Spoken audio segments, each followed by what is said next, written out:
नमस्कार, मैं अपूर्वा। आप देख रहे हैं दिव्यांग जगत। आइए बढ़ते हैं कुछ खबरों की ओर। दिव्यांगता के अधिकारों और सर्विस में बराबरी पर अहम फैसले में Punjab and Haryana high court ने कहा कि सर्विस के दौरान परमानेंट डिसेबिलिटी झेलने वाले कर्मचारी को भेदभाव वाले तरीके से प्रमोशन देने से मना किया जा सकता है, जबकि उसी तरह के जूनियर को प्रमोशन दिया गया हो।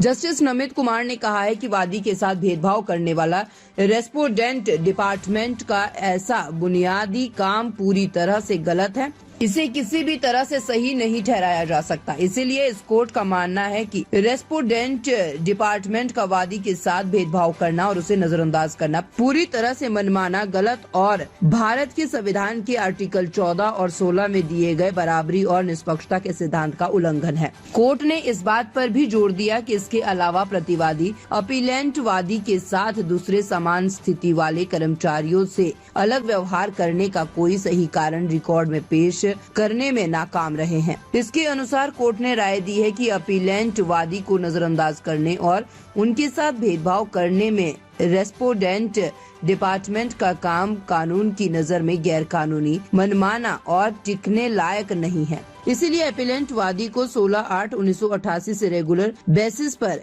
ALM माना जाना चाहिए। साथ ही उसे रेगुलर कर्मचारी मानते हुए सभी रिटायरमेंट बेनिफिट्स का हकदार भी माना जाता है। मामले की पृष्ठभूमि: मोहनलाल मई 1980 में बिजली विभाग, तब HSEB और अब UHBVN में डेली वेज कर्मचारी के तौर पर शामिल हुए और दिसंबर 1982 में उन्हें टीमेट के तौर पर प्रमोट किया गया। 21 अप्रैल 1988 को ड्यूटी के दौरान एक बिजली के खंभे की मरम्मत करते समय उनका एक गंभीर एक्सीडेंट हो गया, जिससे उनका बायां पैर काटना पड़ा। मार्च 1989 तक उनका PGI चंडीगढ़ में इलाज चल रहा था और 16 अप्रैल 1989 को मेडिकली फिट घोषित होने के बाद उन्होंने ड्यूटी फिर से शुरू की।